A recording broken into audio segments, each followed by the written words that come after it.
Chowdhury show মূলত তথ্যমূলক অনুষ্ঠান, যেখানে আমরা বিভিন্ন তথ্য উপস্থাপন করে থাকি। আইন, অভিবাসন, শিক্ষা সংক্রান্ত খবর, চাকরির খবর, একই সাথে ভালো স্কুল কলেজে কিভাবে আপনার সন্তান ভর্তির সুযোগ পাবে সেই তথ্যও থাকে এই অনুষ্ঠানে। এ পর্যায়ে রাজনীতির আলোচনা, এবং আমাদের সাথে দুজন সম্মানিত অতিথি যুক্ত হবেন। শুরুতে যুক্ত হয়েছেন সৈয়দ মাহমুদুল্লাহ। শুরুতে একটু জানতে চাই কেমন আছেন? মাহমুদুল্লাহ ভাই, ভালো আপনি কি আছেন। একটু মিডিলে আসবেন? আপনার একটু ক্যামেরা জি জি জি, আরেকটু ভাইয়া আসলে। শুরুতেই নববর্ষের অনেক অনেক শুভেচ্ছা। বাংলা নববর্ষের নিউ ইয়র্কে এবার অনেক অনুষ্ঠান হয়েছে। আপনার একটু অনুভূতিটি জানতে চাই যে নিউ ইয়র্কে নববর্ষ উদযাপন, আপনি তো বহু বছর ধরে আছেন, একটু আপনার দৃষ্টিতে সেটির একটু বিশ্লেষণ শুনতে চাই। আপনাকে অনেক ধন্যবাদ। আপনি এবং আপনার দর্শক শ্রোতা সকলের প্রতি বাংলা নববর্ষ 1433 সালের অভিনন্দন, আন্তরিক শুভেচ্ছা, অভিনন্দন। এটা ঠিকই বলেছেন। আমরা অনেক বছর থেকে নিউ ইয়র্কে আছি, 49 বছর। তো এর ভিতরে প্রথম যখন এখানে এসেছি তখন লোক ছিল সমগ্র ট্রাই স্টেট এরিয়ার, বৃহত্তর নিউ ইয়র্ক এলাকায়, নিউ জার্সি, কানেকটিকাট মিলে সম্ভবত 1000 খানেক বা এর একটু বেশি। আর এখন নিউ ইয়র্কের যে কোনো পাড়ায়, নিউ ইয়র্ক নগরীর কুইন্সের যে কোনো পাড়ায় হাজার হাজার বাংলাদেশির বাস। তো এখন লক্ষ লক্ষ বাংলাদেশি এই ট্রাই স্টেট এরিয়া আছেন, যুক্তরাষ্ট্রে আছেন। ফলে তারা তাদের যখনই কোনো জাতিগোষ্ঠী দেশান্তরী হয়, এর সঙ্গে সঙ্গে তারা নিজেদের কৃষ্টি সংস্কৃতিকে সে দেশে নিয়ে যায়। আর স্পেশালি যেখানে যুক্তরাষ্ট্র, এখানে যেটা রেইনবো কোয়ালিশন, সকল জাতি সত্তার সকল জাতিগোষ্ঠীর সংস্কৃতিকে তারা এখানে বয়ে এনেছে। তো ফলে তারা নিশ্চয়ই চাইবে সেই এখানকার রেইনবোতে, রংধনুতে তাদের নিজস্ব সংস্কৃতির রং মেশাতে, বৈশিষ্ট্য মেশাতে। তো নিউ ইয়র্কে এখন প্রায় 25-30 বছর থেকে বাংলাদেশের কিছু সাংস্কৃতিক প্রতিষ্ঠান আমাদের ছেলে মেয়েদেরকে, বিপা এবং আরও কয়েকটি, বাংলাদেশ ইনস্টিটিউট পারফর্মার্স, আমাদের বাচ্চাদেরকে বাংলা ভাষা এবং বাংলা সঙ্গীত, উপমহাদেশীয় সঙ্গীত, ক্লাসিক্যাল লোকসঙ্গীত এগুলো শেখাচ্ছে। এবং এর ফলে এবং বাংলাদেশের ইতিহাস শেখাচ্ছে, বাংলাদেশের মুক্তিযুদ্ধের ইতিহাস শেখাচ্ছে। ফলে আমাদের কৃষ্টি সংস্কৃতি সম্পর্কে তারা অবহেলিত হচ্ছে, এবং কৃষ্টি সংস্কৃতি সম্পর্কে অবহিতই কেবল হচ্ছে না, সেটা শিখছে, নাচ গান শিখছে, আবৃত্তি শিখছে। ফলে সেগুলো তারা পারফর্ম করার জন্য এখন একটা, আপনি দেখবেন এই নিউ ইয়র্কে এবারে এই মানে পয়লা বৈশাখের ইমিডিয়েট আগের উইকেন্ডে, গত শনি এবং রবিবার থেকে শুরু করে গত পরশু পর্যন্ত 10-12টা অনুষ্ঠান হয়েছে এই বাংলা নববর্ষ উপলক্ষে। তাছাড়া এই উইকেন্ডে আরো কয়েকটা অনুষ্ঠান আছে। ফলে বিরাট ব্যাপার, জমজমাট অনুষ্ঠান হয়। কেউ কেউ মেলা করেছেন, এটা হয়। এবং এটা অধিকাংশ বিশেষ করে সংস্কৃতির উপরেই প্রাধান্য দেওয়া হচ্ছে। কিন্তু মঙ্গল শোভাযাত্রা বাংলা নববর্ষ উদযাপন পর্ষদ নামে একটি কমিটির উদ্যোগে বাংলাদেশিদের সাংস্কৃতিক সামাজিক কর্মকাণ্ডের প্রাণকেন্দ্র জ্যাকসন হাইটসে পরশু অনুষ্ঠান হয়ে গেল। সেইটাতে সাংস্কৃতিক দিক যেমন ছিল, তেমনিভাবে রাজনৈতিক মেসেজও ছিল।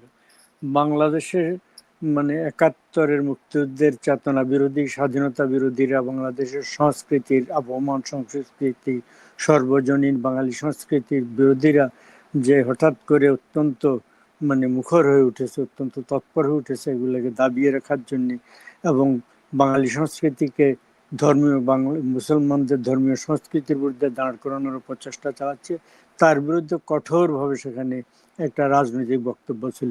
তো প্রত্যেকটি অনুষ্ঠানই সফল হয়েছে আমি বলবো। বিশুদ্ধ সাংস্কৃতিক অনুষ্ঠান যেগুলো, সেগুলো তেমনিভাবে মঙ্গল শোভাযাত্রা, যেটা মঙ্গল শোভাযাত্রা করার আরেকটি পারপাস ছিল উদ্যোক্তারা যে বক্তব্য, সেটা হচ্ছে বাংলাদেশে ইউনূস সরকার আমলে মঙ্গল শোভাযাত্রার বিরুদ্ধে জামাতিরা এবং ওই ধরনের গ্রুপ বাধা সৃষ্টি করেছে। গত বছর সেটাকে আনন্দ শোভাযাত্রা নাম দেওয়া হয়েছিল, এবং খুব দমিতভাবে সেটাকে খুব মৃদুভাবে পালনের সুযোগ দেওয়া হয়েছিল। এখন তারা মঙ্গল শব্দের ব্যাপারে তাদের আপত্তি আছে। মঙ্গল তো একটা বাংলা ভাষার শব্দ। তো বাংলা ভাষা থেকে তথাকথিত মানে মানে হিন্দুয়ানি যদি কেউ বের করতে চায়, তো বাংলা ভাষার অধিকাংশ শব্দ যেমন প্রাকৃত থেকে এসছে, প্রাকৃত থেকে অনেকগুলো এসছে, কিন্তু আমি যে সংস্কৃত থেকে এসছে। তো ভাষাকে যদি এই ধরনের মানে রিলিজিয়ানের দৃষ্টি থেকে দেখা হয়, তাহলে বাংলা ভাষা অনেক শব্দই বাদ দিয়ে দিতে হবে।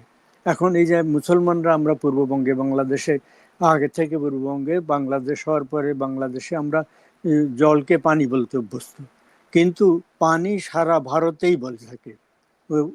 পানি হিন্দি এবং উর্দু দুই ভাষাতেই বলে, আঞ্চলিক ভাষাগুলো বেশিরভাগ পানি বলে থাকে, জল কেবল ওয়েস্ট বেঙ্গলে বলে থাকে।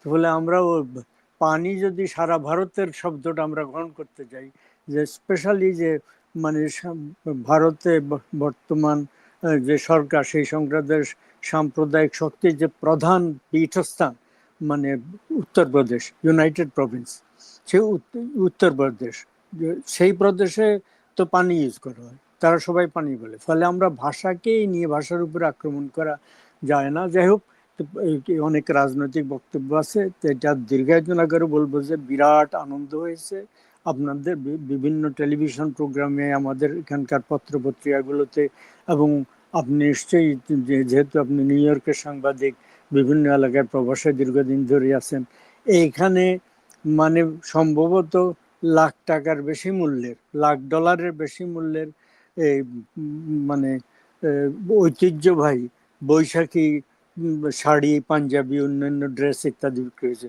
আমি সেরকম একটা বৈশাখী পাঞ্জাবি পরে আপনার অনুষ্ঠানে বসছি।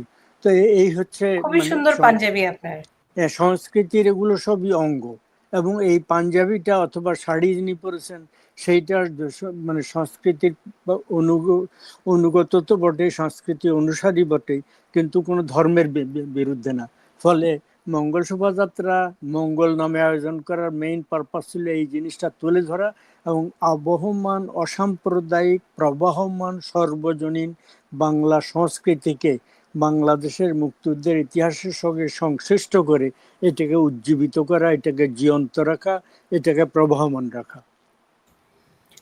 সেটি, এটি নিয়ে আমার খুবই মানে মাঝে মাঝে প্রশ্ন জাগে যে একটি বাংলা নববর্ষ মানে একটি আমি বলবো সংস্কৃতি কিংবা বাংলা যেভাবে বলি না কেন, এটির সাথে তো ধর্মের কোনো সম্পর্ক নেই। একটি ধর্ম যেমন সবসময় দাবি করে এটি তাদেরই, আবার আরেকটি ধর্ম মনে করে এটি যেহেতু অন্যেরা দাবি করছে সেহেতু এটি পালন করা যাবে না। বাংলা নববর্ষের সাথে তো ধর্মের সেই জায়গাটির সম্পর্ক কোথায়? মোটেই না। মানে সম্রাট আকবরের রাজস্ব মন্ত্রী টোডরমল একটা সংস্কার কমিশন করেছিলেন, যে ফসলি মৌসুমে, ফসলের শুরুর মৌসুমে মানে যাতে করে খাজনা ইত্যাদি তোলা যায়, নতুন ফসল আসলো সেগুলা বিক্রি করে খাজনা দিতে পারে, সেগুলা বিনিময় করে খাজনা দিতে পারে। এই জন্য প্রথমে এই মানে হিজরি এবং সৌরসাল, চান্দ্রসাল এবং সৌরসালকে একসাথে করে এটা চালু করা হয়েছিল। এবং সেই কারণে এইটা একটা, এবং কেবল যে আমরা বেঙ্গলে করি, পশ্চিমবঙ্গে তো করে, আমাদের বাংলাদেশ হচ্ছে প্রধান, 14 তারিখ করে পশ্চিমবঙ্গে 15 এপ্রিল করে, কিন্তু ভারতের অন্যান্য অনেক এলাকায়, নেপালে, শ্রীলঙ্কা, এই সমস্ত এলাকাতেও বৈশাখী করা হয়। পাঞ্জাবে তো বিপুল ভাবে শিখরা করা হয়। এবার একটা ইন্টারেস্টিং তথ্য আপনাকে দিই। এই একদিকে তো তারা বৈশাখের মঙ্গল শব্দের ব্যবহারের বিরোধিতা করে চলেছে, গতবার প্রচন্ডভাবে সফল হয়েছিল তারা আনন্দ শোভাযাত্রায় রূপান্তর করে। এইবারে জামাত ইসলামী নিজেও কিন্তু বৈশাখে এক ধরনের হালাল শোভাযাত্রা বের করছে তাদের দৃষ্টিভঙ্গিতে। আচ্ছা, তো এটা বাধ্য হয়েছে, তার মানে তারা এই যে বাংলাদেশের অন্তরাত্মার উপরে মানে তারা যদি বেশি বাড়বাড়ি করতে যায়, তারা যে ক্ষতিগ্রস্ত হবে এটা তারা বুঝতে পেরেছে, সেই জন্য করছে। কিন্তু আমি নিশ্চিত যে তোরা যদি ক্ষমতায় যেতে পারে, তারা এটা করবে না, করতে পারে না। তারা অনেকগুলো যেমন মানে জাতীয় স্মৃতিসৌধে গিয়েছে তাদের নেতা, তা এই সমস্ত কিছু কিছু জায়গা যাচ্ছে। এবারে বাংলা নববর্ষ তাদের মতো করে তারা পালন করলো, এবং পালনের বিরুদ্ধে, মঙ্গল শব্দের বিরুদ্ধে তাদের আপত্তি থাকলেও পালনের বিরুদ্ধে কিছু বলেনি, থেকে তাদের দৃষ্টিভঙ্গিতে হালাল করার চেষ্টা করছে। ফলে এইটার থেকে বোঝা যায় বাঙালির অন্তরাত্মা, চিরায়ত অন্তরাত্মা, অসাম্প্রদায়িক অন্তরাত্মা, সর্বজনীন বাঙালির যে উৎসব, এইটা তারা মানে এইটার উপরে হাত দিতে তাদের পক্ষে অসুবিধা হবে, করতে গেলে তারা ক্ষতিগ্রস্ত হবে। শেষ একটা তথ্য উল্লেখ করি, আমরা 1979 সাল থেকে ইরানে মানে মোল্লাতন্ত্রের কথা বলছি, খোমেনি যে বিপ্লব, সেইখানে কিন্তু এই মোল্লাতন্ত্রের বিরুদ্ধে অনেক অভিযোগ আছে, কিন্তু তাদের যে ঐতিহাসিক নওরোজ উৎসব সেটা কখনো তারা বন্ধ করার চেষ্টা করেনি। প্রি ইসলামিক ইসলামের আবির্ভাবের বহু আগে থেকে ইরানিরা পারস্যের লোকরা, ইরানি না বলে শব্দটা পারস্যটা, পার্সিয়ানরা নওরোজ উৎসব, নববর্ষ উৎসব পালন করে থাকে। এটা তাদের সংস্কৃতির অবচ্ছেদ্য অংশ। মোল্লাতন্ত্র কিন্তু এইটার উপরে বাধা দেওয়ার চেষ্টা করেনি। তো এটার থেকেও আমাদের তথাকথিত মোল্লাতন্ত্র বা মানে তথাকথিত বাংলা সংস্কৃতি বিরোধীদের শিক্ষা নেওয়া উচিত। বাংলা সংস্কৃতির উপরে আঘাত আনার চেষ্টা হয়েছিল পাকিস্তান আমলে, বাংলাকে, বাংলা ভাষাকে মানে দমিত করার চেষ্টা হয়েছিল, রাষ্ট্রভাষা করতে তার রাজি হয়নি, বাংলাকে আরবি হরফে লেখার প্রস্তাব করা হয়েছিল, ইত্যাদি অনেক কাণ্ড কারখানা হয়েছে। এই সেগুলার ভিত্তিতে জনগণকে মানে ক্ষুব্ধ করে, ক্রুদ্ধ করে বাঙালি সংস্কৃতিকে আরো জাগ্রত করেছে তারা, এবং সেটাই বাংলাদেশ রাষ্ট্রের পত্তনের 21 ফেব্রুয়ারি ইত্যাদি মিলে বাংলাদেশ রাষ্ট্র সৃষ্টির পথে আমরা এগিয়ে গেছি।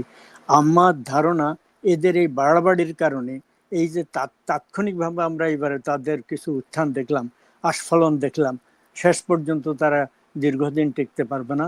আবহমান, প্রবাহমান বাংলা সংস্কৃতি, বাংলা ভাষা এবং অসাম্প্রদায়িক বাঙালি জনগণের সমস্ত ঐতিহ্য আবার মানে পূর্ণ উদ্যমে ফিরে আসবে বলে আমার ধারণা। সেটি, এবং এবারে বাংলা নববর্ষ আরো বেশি ঘটা করে পালন করা হয়েছে, শুধু নিউ ইয়র্কের না, বাংলাদেশে মানে এত বড় পরিসরে সবসময় হয়, কিন্তু এবার মনে হচ্ছিল যে প্রতিটি মানুষই সে আনন্দ উৎসবে মেতে উঠেছে।